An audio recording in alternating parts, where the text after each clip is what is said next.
ناظرین السلام علیکم۔ دکن میڈیا کی اردو خبرنامے میں آپ تمام کا خیر مقدم ہے۔ پیش نظر ہے سرخیاں۔ جموں کشمیر کے نومنتخب وزیر اعلیٰ عمر عبداللہ نے کی مرکزی وزیر داخلہ امت شاہ سے ملاقات۔ ریاست کے درجے کی جلد بحالی سمیت مرکز کے زیر انتظام علاقے کے دیگر امور پر ہوئی بات چیت۔ اسرائیلی فوج میں بغاوت، فوجی جنگ سے بیزار، متعدد فوجیوں نے لڑنے سے کیا انکار۔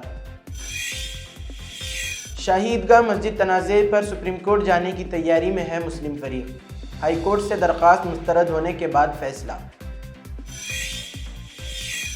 سمندری طوفان دانا کی شدت میں اضافہ، اڈیشہ کے ساحل سے ٹکرانے کا امکان۔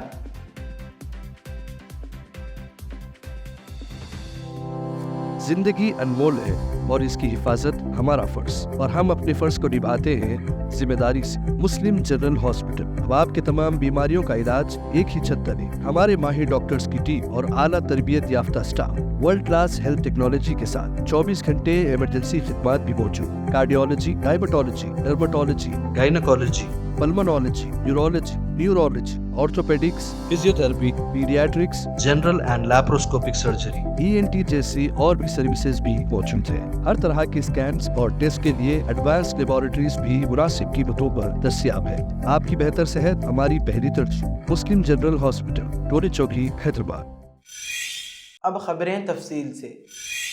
سپریم کورٹ بار ایسوسی ایشن نے سپریم کورٹ میں انصاف کی دیوی کے مجسمے میں بنیادی تبدیلی پر اعتراض کیا ہے۔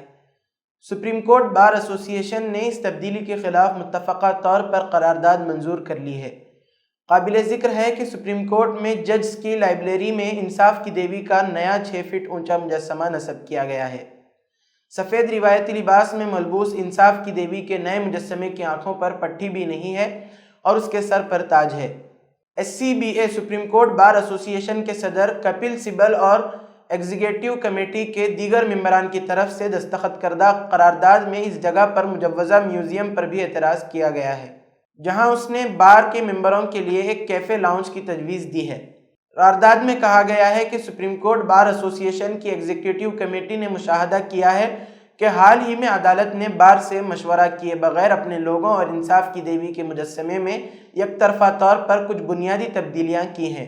ہم انصاف کے نظام میں برابر کے حصے دار ہیں، لیکن مجوزہ تبدیلیوں کے بارے میں ہم سے کبھی مشورہ نہیں کیا گیا۔ ہم ان تبدیلیوں کے پیچھے کی منطق سے بالکل بے خبر ہیں۔ جموں کشمیر کے نومنتخب وزیر اعلیٰ عمر عبداللہ نے مرکزی وزیر داخلہ امت شاہ سے ملاقات کی اور ریاست کے درجے کی جلد بحالی سمیت مرکز کے زیر انتظام علاقے کے دیگر امور پر گفتگو کی۔ عہدہ سنبھالنے کے بعد قومی دارالحکومت کے اپنے پہلے دورے کے دوران عمر عبداللہ اور امت شاہ کے ساتھ تقریباً 30 منٹ تک بات چیت ہوئی۔ ملاقات کے بعد عمر عبداللہ نے کہا کہ ایک شکریہ ملاقات تھی جس کے دوران انہوں نے مرکزی وزیر داخلہ کو UT کی موجودہ صورتحال سے آگاہ کیا اور ریاست کی بحالی کے مسئلے پر بھی تبادلہ خیال کیا۔ خیال رہے کہ عمر عبداللہ کا دورہ گاندربل ضلع کے گنگن گیر علاقے میں دہشت گردانہ حملے کے بعد ہوا ہے۔ 3 روز پہلے ہی دہشت گردانہ حملے میں ایک ڈاکٹر سمیت 7 افراد کی موت ہو گئی تھی۔ آل انڈیا مسلم پرسنل لا بورڈ اور آندھرا پردیش سے تعلق رکھنے والی مسلم تنظیموں کے نمائندوں نے chief minister N Chandra Babu Naidu سے ملاقات کی۔ ریاستی وزیر اقلیتی بہبود N محمد فاروق اور قانون ساز کونسل کے سابق صدر نشین احمد شریف کے ہمراہ وفد نے چیف منسٹر سے ملاقات کرتے ہوئے وقف ترمیمی بل سے دستبرداری کے لیے مرکزی حکومت پر دباؤ بنانے کی اپیل کی۔ مسلم قائدین نے وقف ترمیمی بل کے نقائص اور مسلمانوں کے اعتراضات سے واقف کرایا۔ انہوں نے کہا کہ وقف ترمیمی بل سے وقف بورڈز کی کارکردگی ختم ہو جائے گی اور اوقافی جائیدادوں کو خطرہ لاحق ہو سکتا ہے۔ مسلم قائدین نے ملک بھر میں وقف ترمیمی بل کے خلاف مسلمانوں میں پائی جانے والی بے چینی سے واقف کرایا۔ انہوں نے کہا کہ موجودہ وقف قانون میں ترمیمات کی اجازت نہیں دی جانی چاہیے۔ مرکز نے 40 سے زائد ترامیم کے ذریعے اوقافی جائیدادوں کی تباہی کا سامان کیا ہے۔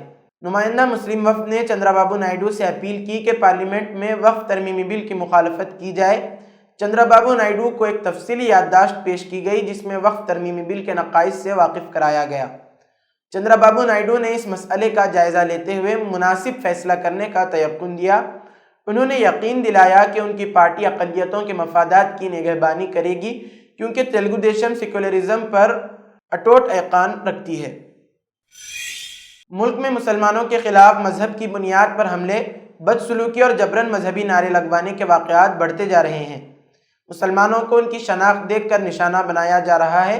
شدت پسندوں کی کرتوتوں کی وجہ سے اب جے شری رام کا مذہبی نعرہ شدت پسندی اور خوف کی ایک علامت بنتا جا رہا ہے۔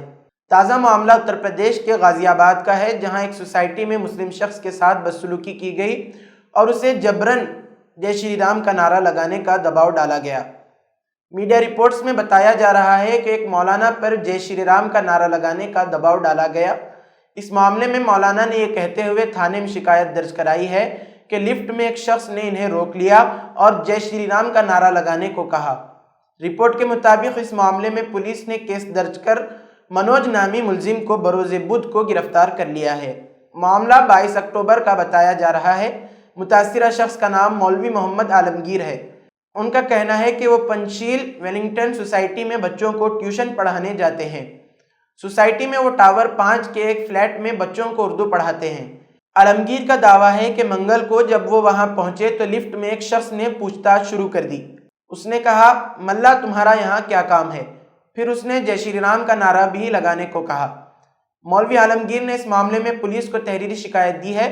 اس شکایت میں بتایا گیا ہے کہ جب انہوں نے نعرہ لگانے سے انکار کیا تو انہیں پہلی منزل پر ہی لفٹ سے باہر نکال دیا، جبکہ انہیں 16ویں منزل پر جانا تھا۔ جس فلیٹ میں وہ بچوں کو پڑھانے جاتے ہیں ان سے بات کرانے کے باوجود انہیں روک کر رکھا اور جے شری رام کا نعرہ لگانے کو کہتا رہا۔ غزہ میں حماس اور اسرائیل کے درمیان جاری جنگ میں غزہ کی صورتحال انتہائی تشویشناک ہو چکی ہے۔ اس کے باوجود مسلسل بمباری کا سلسلہ جاری ہے۔ یہاں کی تباہی کا منظر خوفناک ہے اور اسے ٹھیک ہونے میں 50 سال لگیں گے۔ ایسی صورتحال میں خبر یہ آ رہی ہے کہ اسرائیلی فوج اب اس جاری جنگ سے اکتا چکی ہے اور ابھی جلدی ختم ہونے کے آثار بھی نظر آ رہے ہیں۔ اسی لیے آہستہ آہستہ اسرائیل میں اپنے پیاروں کے لیے آواز بلند ہوتی جا رہی ہے اور ساتھ ہی اپنے پیاروں سے ملنے کی خواہش بھی بلند ہوتی جا رہی ہے۔ لواحقین کو یرغمال بنائے ہوئے دیکھنے کی خواہش کے باعث اب کئی اسرائیل فوجیوں نے حکومت کے سامنے اپنے مطالبات پیش کر دیے ہیں۔ اب اسرائیلی حکومت کے لیے جنگ کا ایک نیا محاذ کھل گیا ہے۔ عالمی میڈیا کے مطابق ہوا یہ ہے کہ غیر ملکی سرزمین پر اسرائیل کے لیے لڑنے والے اسرائیلی فوجیوں کا مطالبہ ہے کہ اسرائیل جلد از جلد حماس کے ہاتھوں یرغمال بنائے گئے اسرائیلیوں کی رہائی کے لیے کوشش کرے۔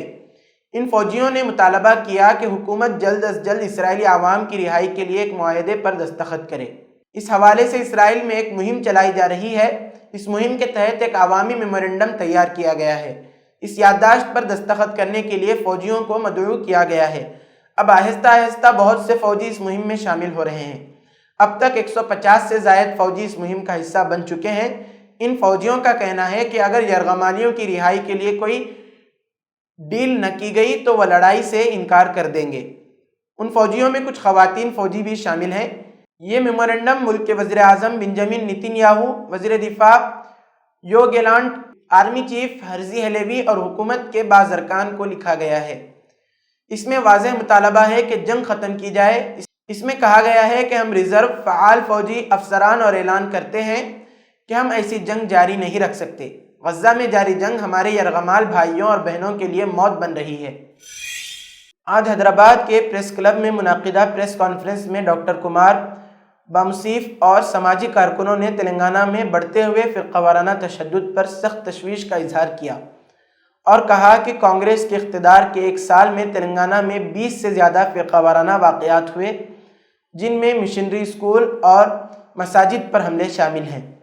چینور کے واقعات پولیس کی ناکامی اور جانبداری کا مظہر ہیں، جہاں مسلمانوں کی معیشت کو تباہ کیا گیا لیکن کوئی گرفتاری عمل میں نہیں آئی۔ انٹرنیٹ بند اور غیر اعلانیہ کرفیو جاری ہے۔ دیگر علاقوں جیسے چینگی چیرلا، نرمل، نرساپور اور پینڈپلی میں بھی مسلمانوں کے خلاف کارروائیاں کی گئی۔ حکومت کی غیر فعالیت نے مسلمانوں میں عدم تحفظ کا احساس بڑھا دیا ہے۔ فکر مند شہریوں نے حکومت سے فوری حرکت میں آنے کی مانگ کرتے ہوئے 6 مطالبات پیش کیے تاکہ ریاست میں فرقہ وارانہ ہم آہنگی بحال کی جا سکے۔ نمبر 1، امن بحال کیا جائے، چیک پوسٹس کو فوراً ہٹایا جائے اور انٹرنیٹ سروس بحال کی جائے۔ نمبر 2، بازار فوری کھولے جائیں، ضرورت پڑنے پر پولیس کی نگرانی میں بازاروں کو کھولا جائے۔ نمبر 3، نقصانات کا معاوضہ منصفانہ بنیادوں پر دیا جائے جو کلکٹر کی رپورٹ کے مطابق ہو۔ نمبر 4، ایک آزاد تحقیقاتی کمیشن قائم کیا جائے جس کی سربراہی ریٹائرڈ ہائی کورٹ جج کریں۔ نمبر 5، اقلیتوں کو فرقہ وارانہ عناصر کے حملوں سے تحفظ کی یقین دہانی کرائی جائے۔ نمبر 6، اور کرناٹک حکومت کی طرح نفرت انگیز تقاریر کے خلاف قانون نافذ کیا جائے اور تشدد میں ملوث افراد پر سخت کارروائی کی جائے۔ اس پریس کانفرنس میں کئی اہم سماجی اور سیاسی شخصیات شامل ہیں جن میں خالدہ پروین سماجی کارکن، علیم خان فلکی، عبد المجید شعیب معاون امیر حلقہ جماعت اسلامی ہند، محمد عبدالعزیز صدر MPJ، ڈاکٹر کمار BAMCF، سارا میتھیور سماجی کارکن، SQ مسعود سماجی کارکن، MA Shakeel advocate high court, Kaneez Fatima civil rights activist, Syed Majid Shattari Ansar سونڈے اور سید محمد عبدالقادر شامل ہیں۔ ان قائدین نے نشاندہی کی کہ تلنگانہ تحریک سے مسلمانوں کو دور رکھنے کے لیے یہ بیانیہ بنایا گیا تھا کہ ریاست کے تقسیم ہونے کے بعد فرقہ وارانہ تشدد میں اضافہ ہوگا، مگر پچھلی دہائی میں تلنگانہ کے عوام نے فرقہ وارانہ ہم آہنگی برقرار رکھتے ہوئے اس خیال کو غلط ثابت کیا۔ تاہم دسمبر 2023 میں حکومت کی تبدیلی کے بعد فرقہ وارانہ واقعات میں اضافہ دیکھا گیا۔ تلنگانہ جو ہمیشہ گنگا جمنا تہذیب کا مظہر رہا ہے، اب سیاسی رہنماؤں کی خود غرضی کے باعث مشکلات کا سامنا کر رہا ہے۔ اگر حکومت فرقہ وارانہ قوتوں کے خلاف مضبوط موقف اختیار کرے تو سرکاری افسران اور پولیس بھی مؤثر کارروائی کرتی ہے، ورنہ جانبداری کا مظاہرہ کیا جاتا ہے۔ 7 دسمبر 2023 کو چیف منسٹر ریونت ریڈی نے وزیر اعلیٰ کا عہدہ سنبھالا۔ اس کے 3 دن بعد ناظم آباد کے ویلپور گاؤں میں مسلمانوں کا سماجی بائیکاٹ کیا گیا جب قبرستان سے گزرنے کا راستہ دینے سے انکار کر دیا گیا تھا۔ اس کے بعد سے تلنگانہ بھر میں وقفے سے فرقہ وارانہ واقعات ہو رہے ہیں، حتیٰ کہ وزیر اعلیٰ کے حلقے انتخاب کوڈنگل میں بھی مسلمانوں اور ان کی عبادت گاہوں کو نشانہ بنایا گیا۔ انتخابات سے قبل کانگریس پارٹی نے فرقہ وارانہ قوتوں کو شکست دینے کے عزم کے ساتھ مسلمانوں کو اعتماد جیتا اور ان کی حمایت حاصل کی۔ مسلمانوں کو امید تھی کہ ریونت ریڈی اقتدار میں آنے کے بعد سماجی انصاف کے لیے عملی اقدامات کریں گے اور مسلمانوں کو ترقی کے مساوی مواقع فراہم کریں گے۔ مسلمان ہمیشہ سے سماجی انصاف اور اپنے حقوق کی بات کرتے رہے ہیں اور کسی خصوصی مراعات کا مطالبہ نہیں کیا۔ کانگریس کی سیکولر پالیسیوں کے باعث مسلمانوں نے اس پر اعتماد کیا، تاہم ریونت ریڈی کے وزیر اعلیٰ بننے کے بعد فرقہ وارانہ واقعات میں اضافہ ہوا ہے اور پولیس نے کئی بار غلط طور پر مسلمانوں کے خلاف مقدمات درج کیے ہیں۔ سماجی جہدکاروں نے کہا کہ ہم کانگریس پارٹی کی مرکزی قیادت سے اپیل کرتے ہیں کہ تلنگانہ میں امن و امان کی صورتحال پر نظر رکھنے کے لیے ایک اعلیٰ سطحی کمیٹی تشکیل دی جائے تاکہ فرقہ وارانہ حملے روکے جا سکیں اور ریاست میں امن بحال ہو۔ خلیج بنگال کے مشرقی وسطی علاقے میں تیار ہونے والا سمندری طوفان دانا ایک شدید سمندری طوفان میں تبدیل ہو چکا ہے۔ ہندوستان کے محکمہ موسمیات IMD کے مطابق اس کی رفتار 100 سے 110 کلومیٹر فی گھنٹے تک ہو سکتی ہے اور اس کی شدت میں مزید اضافہ ہو سکتا ہے۔ رپورٹ کے مطابق اس طوفان کے آج رات دیر گئے یا 25 اکتوبر کی صبح کو اڈیشہ کے بھترکنیکا اور بھدرک ضلع کے دھامرا کے ساحلوں سے ٹکرانے کا امکان ہے۔ IMD کے مطابق دانا گزشتہ 6 گھنٹوں میں 15 کلومیٹر فی گھنٹے کی رفتار سے شمال مغرب کی طرف بڑھ رہا ہے۔ یہ طوفان شدید ترین حالت میں اڈیشہ اور مغربی بنگال کے ساحلوں کے درمیان پوری اور ساگر جزیرے کے قریب سے گزر سکتا ہے۔ اس دوران اس کی زیادہ سے زیادہ رفتار 120 کلومیٹر فی گھنٹہ ہو سکتی ہے۔ اڈیشہ کے ساحلی اضلاع جیسے جگت سنگھ پور، پوری، کیندراپاڑا، بھدرک اور بالاسور میں بدھ کی شام سے موسلادھار بارش اور تیز ہواؤں کا سلسلہ جاری ہے۔ ان علاقوں میں طوفان کی شدت کے باعث ہوا کی رفتار مسلسل بڑھ رہی ہے۔ ترکیہ نے کل دفاعی تنصیب پر ہونے والے حملے کے بعد کالعدم کردستان ورکرز پارٹی کے خلاف عراق اور شام میں کارروائی کی ہے۔ ترکیہ کی وزارت دفاع نے کہا ہے کہ انقرہ میں ایوی ایشن سائٹ پر حملے کے جواب میں عراق اور شام کے شمالی علاقوں میں کردستان ورکرز پارٹی کے ٹھکانوں کو نشانہ بنایا ہے۔ اس سے قبل ترکیہ کے وزیر داخلہ علی یرلیکایا نے کہا تھا کہ انقرہ حملے کے منصوبہ ساز ممکنہ طور پر کردستان ورکرز پارٹی کے ارکان ہیں۔ ترکیہ کی ایروسپیس انڈسٹری کے ہیڈ کوارٹر پر حملے کے نتیجے میں 5 افراد اور 22 زخمی ہو گئے تھے، جبکہ حکومت نے حملے کو دہشت گردی قرار دیا تھا۔ وزیر داخلہ نے بتایا تھا کہ ایروسپیس انڈسٹری کے ہیڈ کوارٹر پر حملہ کرنے والوں کی تعداد 2 تھی، جنہیں جوابی کارروائی میں ہلاک کر دیا گیا ہے۔ ترک وزیر داخلہ نے شک کا اظہار کرتے ہوئے کہا تھا کہ جس طرح سے حملہ کیا گیا اس طرح کے حملے کردستان ورکرز پارٹی کے ارکان کرتے ہیں۔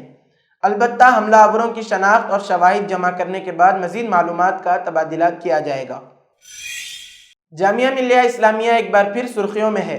مین اسٹریم میڈیا نے گزشتہ روز منگل کو دیوالی پارٹی کے دوران ہوئے ہنگامے کو ہندو مسلم رنگ دے کر حالات کو مزید کشیدہ کرنے کی کوشش کی، مگر اب جامعہ میں حالات پرامن ہے۔ طلباء کی آمد و رفت معمول کے مطابق جاری ہے۔ دراصل یہ پورا معاملہ اس وقت شروع ہوا جب منگل کو سپہر جامعہ ملیہ اسلامیہ میں راشٹریہ کلا منچ ABVP اکھل بھارتیہ ودیا بھارتی پریشد سے منسلک تنظیم کی جانب سے دیوالی کے ایک پروگرام کا اہتمام کیا گیا۔ پروگرام پرامن طریقے سے جاری تھا۔ مسلم طلباء بھی بڑی تعداد میں شریک تھے۔ سپہر 4 بجے سے شروع ہوا پروگرام بہتر طریقے سے چل رہا تھا کہ شام کو 2 گھنٹے بعد اچانک باہر سے آئے کچھ درجن بھر طلباء نے ہنگامہ شروع کر دیا۔ مسلم طلباء پر جے شری رام کے نعرے لگائے اور لڑکیوں کے ساتھ بدسلوکی کے بھی الزامات عائد کیے جا رہے ہیں۔ اس دوران اطلاع پر پہنچی پولیس کو ماحول سنبھالنے کے لیے اور بھیڑ کو منتشر کرنے کے لیے لاٹھی چارج کا استعمال کرنا پڑا۔ یہ ہنگامہ دیر رات تک جاری رہا۔ بڑی تعداد میں پولیس کے جوان آ گئے اور کیمپس میں ہلچل مچ گئی۔ مین اسٹریم میڈیا نے اس خبر کو ہندو مسلم کا اینگل دے کر مزید کشیدہ بنا دیا، لیکن پولیس اور جامعہ کے طلباء نے حالات کو معمول پر لانے میں زیادہ دیر نہیں لگائی۔ رپورٹ کے مطابق جامعہ میں پڑھنے والے عربک شعبے کے طالب علم نے بتایا کہ جامعہ میں دیوالی پروگرام پہلی مرتبہ نہیں منعقد ہوا ہے، بلکہ ہر سال یہ پروگرام ہوتا ہے اور اس میں بڑی تعداد میں مسلم طلباء بھی شریک ہوتے ہیں۔ بہت خوبصورت طریقے سے منایا جاتا ہے۔ آج بھی یہ پروگرام بہت بہتر طریقے سے چل رہا تھا، لیکن اچانک کچھ باہری طلباء نے آ کر ہنگامہ کھڑا کر دیا۔ انہوں نے جے شری رام کے نعرے لگائے اور طالبات کے ساتھ بدسلوکی کی بھی، جس کے جواب میں دوسری طرف سے بھی نعرے بازی ہوئی۔ انہوں نے بتایا کہ اس میں غلطی انتظامیہ کی ہے۔